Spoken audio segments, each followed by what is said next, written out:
صاحب معاشیات میں اور جو سوشل سسٹم ہوتا ہے اس میں یہ ایک مسلمان پر جو کہ یا برطانیہ میں رہ رہا ہو یا پاکستان میں رہ رہا ہو وہ انکم ٹیکس دیتا ہے، اس کے ساتھ اس پہ دینی فرض ہے کہ وہ خیرات بھی نکالے، زکوٰۃ بھی نکالے، وہ بھی ایک فارم آف ٹیکس ہوتا ہے.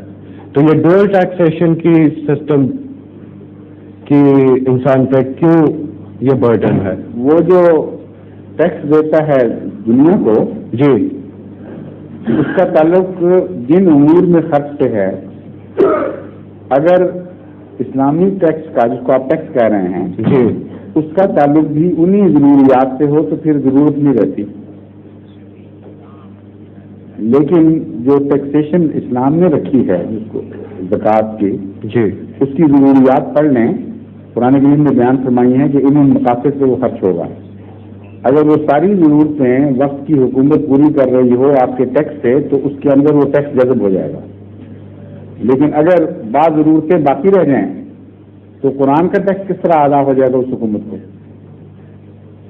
قرآن کی مذکورہ ضرورتیں تو وہی پوری کریں گے جو قرآن پر ایمان رکھتے ہوں اور ان کو روپے کی ضرورت رہتی ہے، اور دوسرے اسے ٹیکس سے مشابہ قرار دینا ویسے ہی غلطی ہے. نہیں، میری ٹرم معاف کیجیے گا، آپ کی مجبوری ہے یہ کہنا چاہیے، کیونکہ اس کے لیے کوئی اور اچھی اصطلاح موجود نہیں ہے.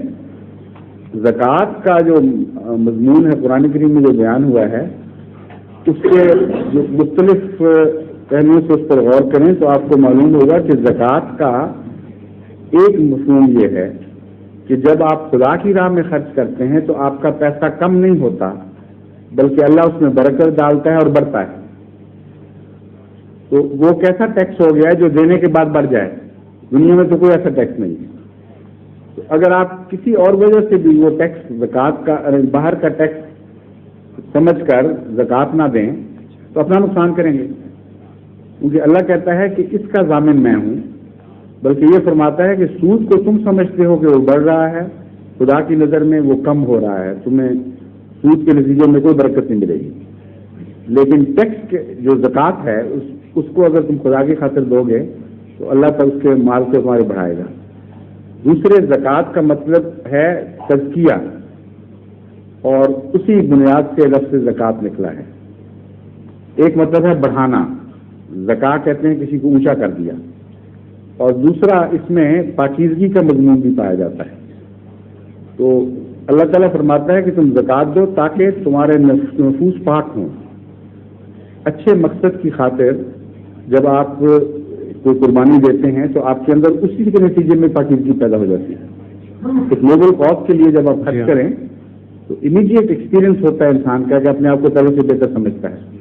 یہاں ہندوستان وغیرہ میں بھی جب بھی یہ لوگ کبھی افریقہ کے بھوکوں کے لیے یا کسی اچھے کام کے لیے خرچ کرتے ہیں تو امیڈیٹلی وہ محسوس کرتے ہیں کہ ہم پہلے سے نوبل ہو گئے ہیں، اور بعض دفعہ اس کو پھر اچھالتے بھی ہیں، خوب پبلسٹی بھی کرتے ہیں اپنی نوبلٹی کی.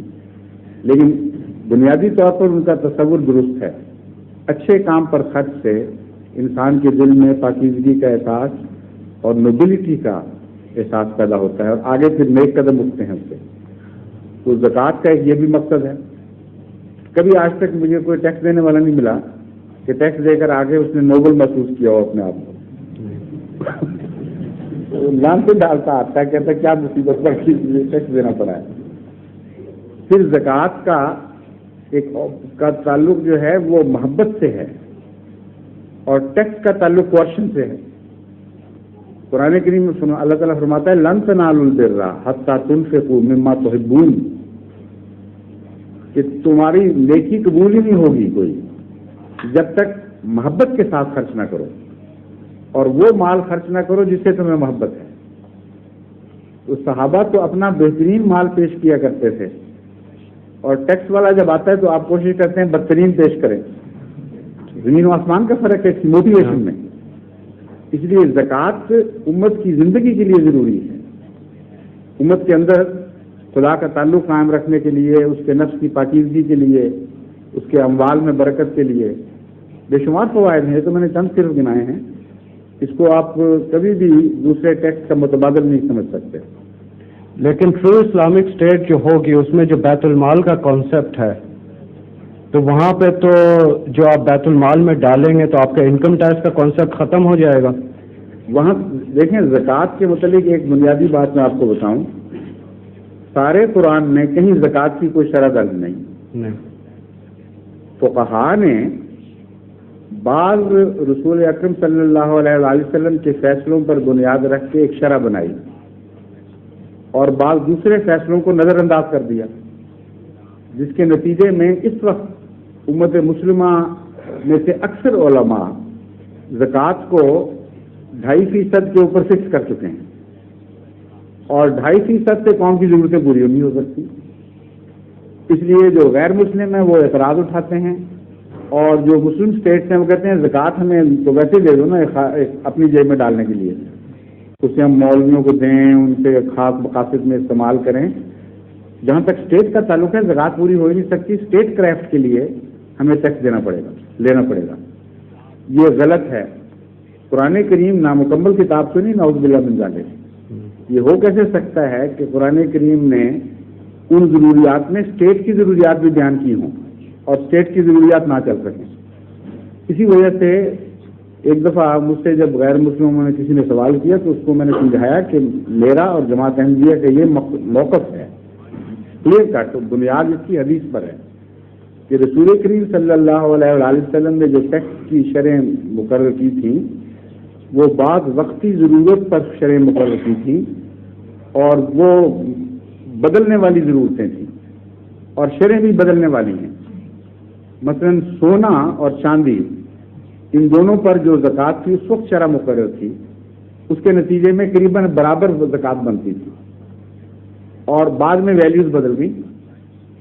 اب اگر آپ چاندی پہ زکوٰۃ دیں تو وہ کچھ بھی نہیں بنتی اس شرح کے ساتھ، سونے پر دیں تو وہ اس وقت سے بڑھ جاتی ہے جو اس وقت تھا، اور سونے کی مارکیٹ میں قیمت گر جائے اور چاندی کی مارکیٹ میں قیمت گر جائے تو اس اسٹیٹ کی ضروریات پہ فوراً گہرا اثر پڑ جائے گا.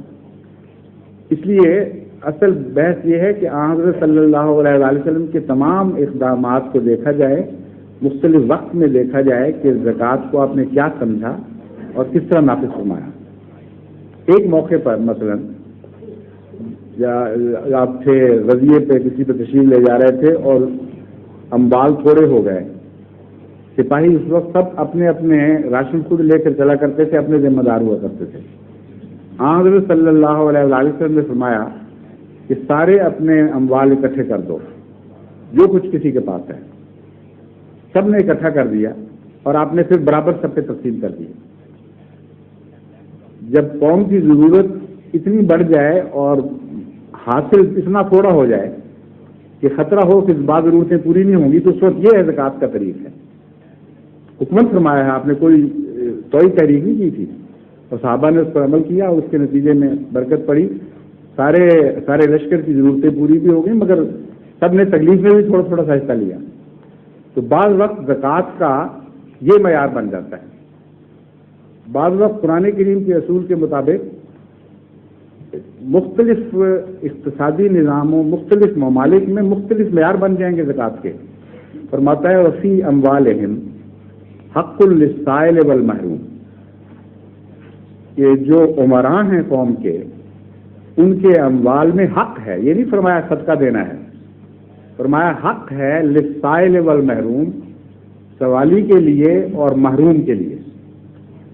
اس کا مطلب یہ ہے کہ اگر زکوٰۃ کے بعد قوم میں پھر بھی سائل باقی رہیں اور محروم باقی رہیں، محروم سے مراد ہے جن کی کم سے کم ضروریات زندگی پوری نہیں ہو رہی، تو قرآن تو یہ کہہ رہا ہوگا کہ حق تمہارے مالوں، امیروں کے مالوں میں چلا گیا ان کا، اور مولوی کہہ رہا ہوگا نہیں ہم نے زکوٰۃ کی شرح پوری کر دی.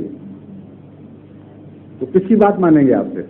ثابت ہوا کہ قرآن کریم نے کوئی ایسی شرح فکس نہیں کی جو ہر زمانے کے لیے لازماً اطلاق پائے.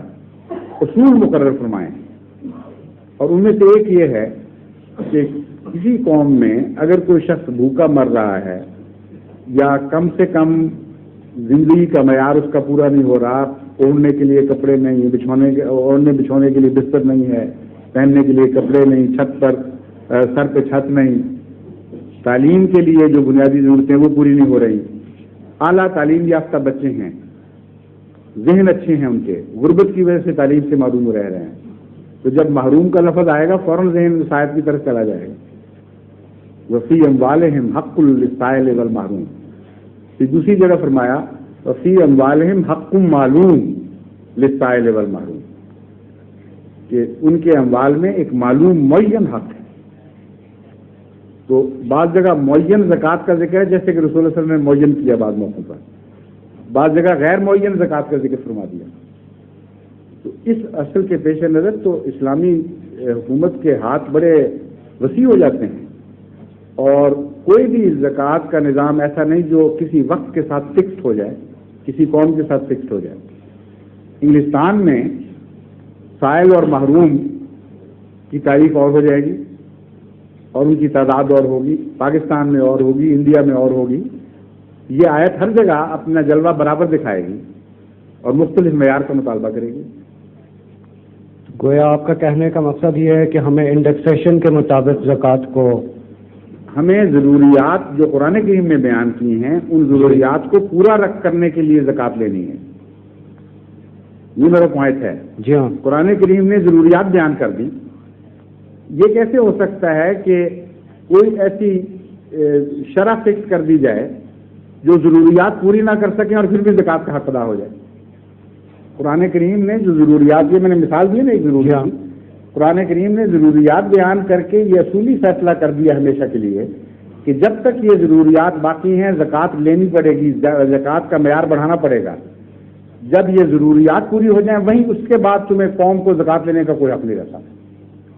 یعنی جبری طور پر خدا کے نام پر ہو یا غیر خدا کے نام پر اس وقت تک وصول کرنے کا حق ہے حکومت کو جب تک یہ ضروریات پوری نہیں ہو جاتی جن کا قرآن کریم نے ذکر فرمایا ہے. جہاں ضروریات پوری ہو گئی وہاں اس کو انفرادی دولت میں دخل دینے کا حق نہیں رہے گا. یہ ٹھیک بات کی. ظہور مہدی آخر زمان